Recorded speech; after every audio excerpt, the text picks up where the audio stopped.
Chapter 56. Hurry, Jonas, I said as soon as we were a safe distance from the NKVD building. Mother will be worried. Run ahead and let her know we're okay. Jonas ran toward our shack. I slowed my pace.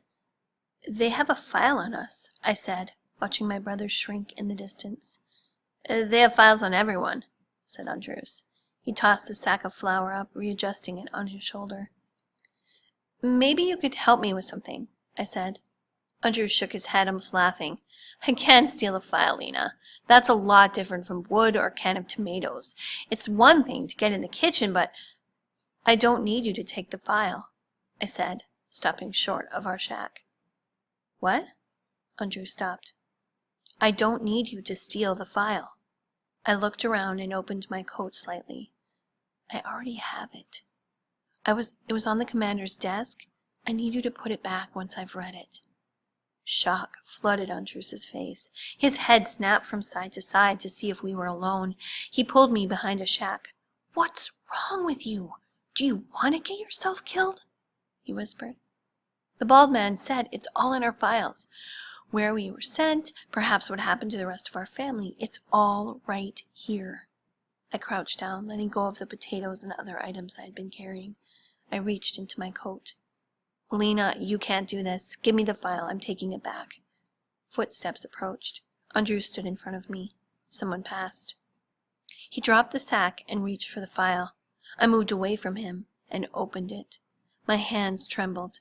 There were photos of my family and papers attached to the folder. My heart sank. It was all in Russian. I turned to Andris. He grabbed the file from my hand.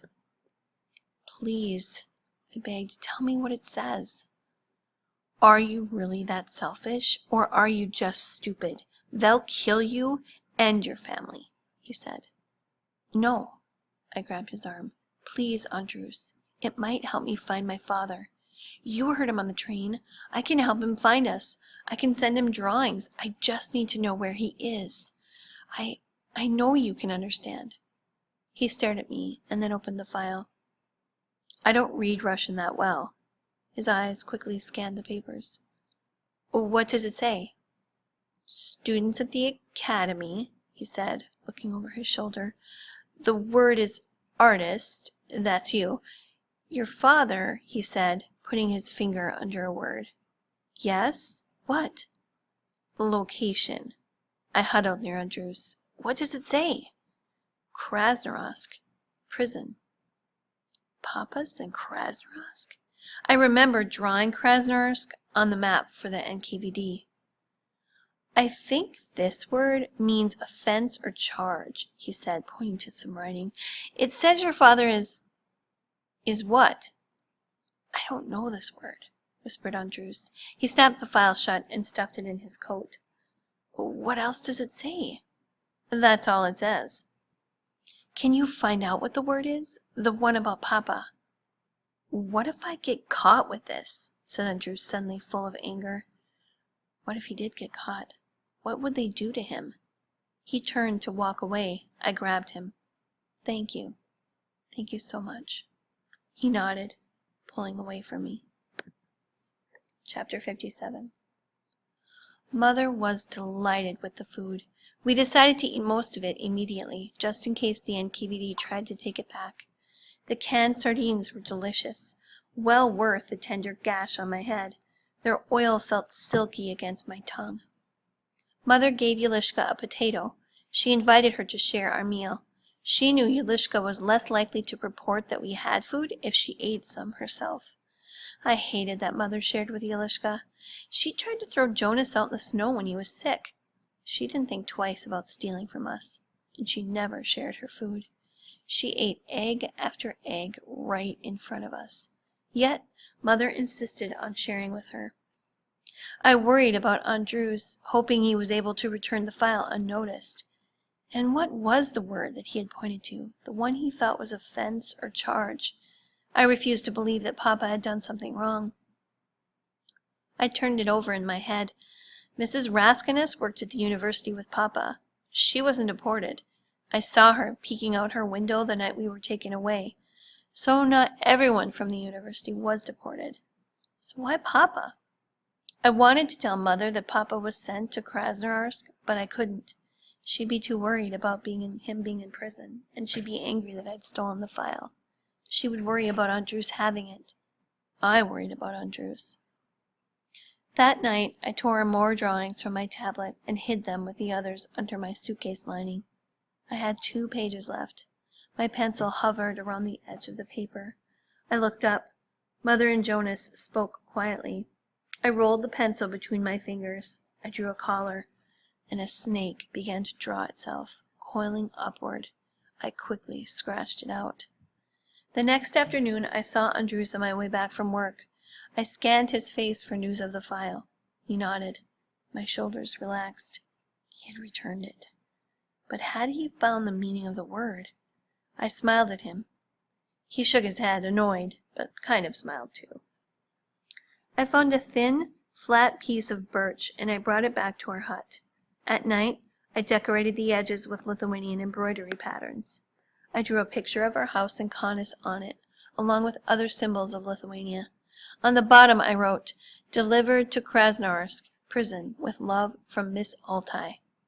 I included my scribble signature along with the date. "What am I supposed to do with it?" asked the grouchy woman when I approached her. "Just give it to a Lithuanian you see in the village. Tell them to pass it on. It has to get to Krasnoyarsk." The grouchy woman looked at my drawings of the Lithuanian coat of arms, Trukai Castle, our patron saint, Kazimir, and the stork, the national bird of Lithuania. "Here," I said, extending the tattered piece of clothing bunched in my hand. "Maybe one of your girls can use this undershirt. I know it's not much, but—" "Keep your slip," said the grouchy woman, still looking at my drawings. "I'll pass it along." 58. March 22nd, my 16th birthday. My forgotten birthday. Mother and Jonas left the shack for work. Neither acknowledged my birthday. What did I expect? A celebration? We barely had a scrap to eat. Mother traded what she could for stamps to mail letters to Papa. I wouldn't say anything about it to Mother. She'd feel horrible for having forgotten. The month before, I'd reminded her it was Grandma's birthday. She felt guilty for days.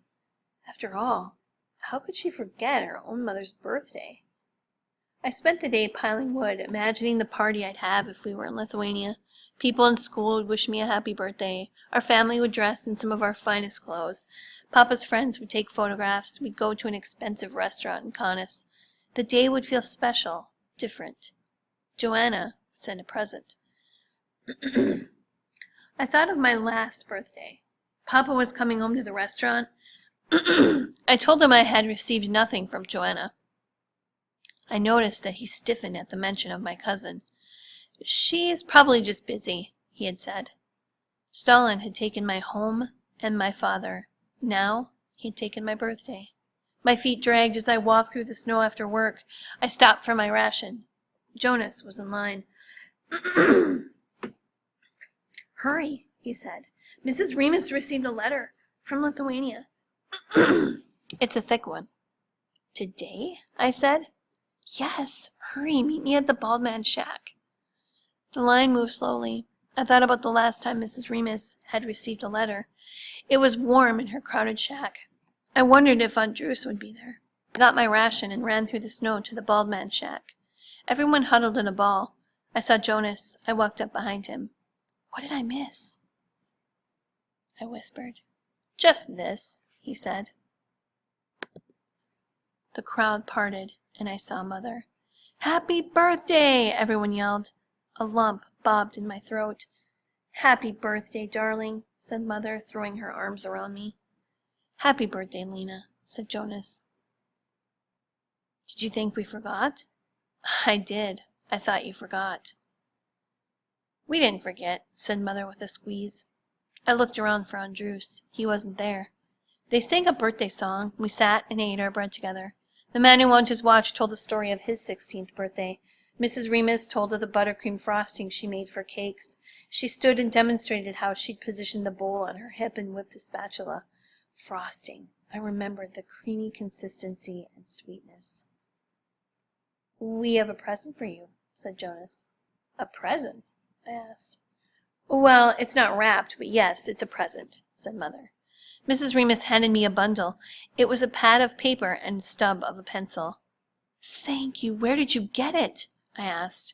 Oh, we can't tell our secrets, said Mother. The paper is ruled, but it's all we could find.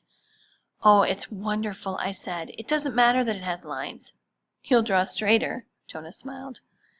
You must draw something to remember your birthday. This will be a unique one. Soon this will be all a memory, said Mother. A memory? Bah! Enough celebration. Get out. I'm tired, complained the bald man. Thank you for hosting my party, I said. He grimaced and flapped his hands, pushing us out the door. We linked arms and started toward Yelishka's. I looked up at the frosty gray sky. More snow was on the way. Lena. Andris stepped out from behind the bald man's shack.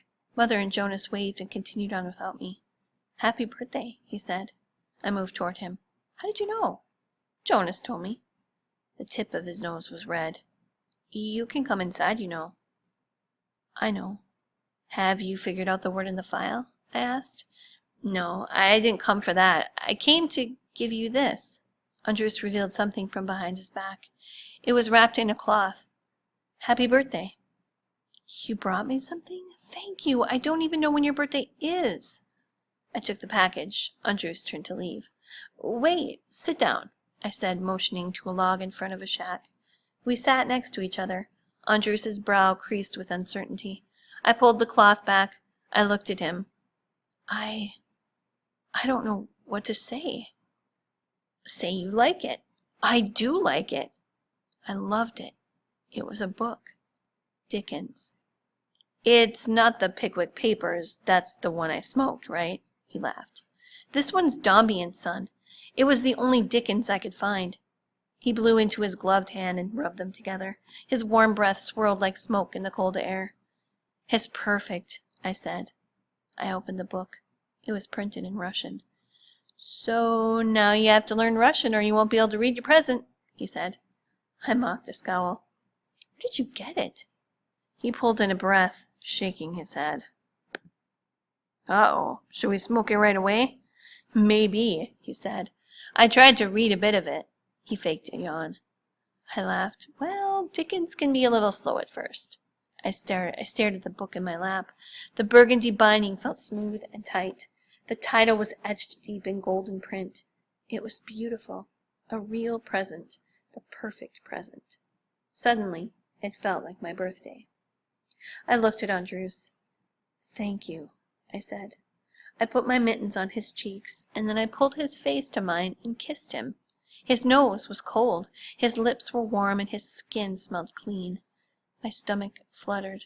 I pulled back, looking at his handsome face, and I tried to remember how to breathe. Really, thank you. It's a wonderful present. Andris sat on the log, stunned, and I stood up. It's November 20th, he said. What? My birthday. I'll remember that. Good night. I turned and walked away. Snow began to fall. Don't smoke it all at once, I heard from behind me. I won't, I called over my shoulder, hugging my treasure.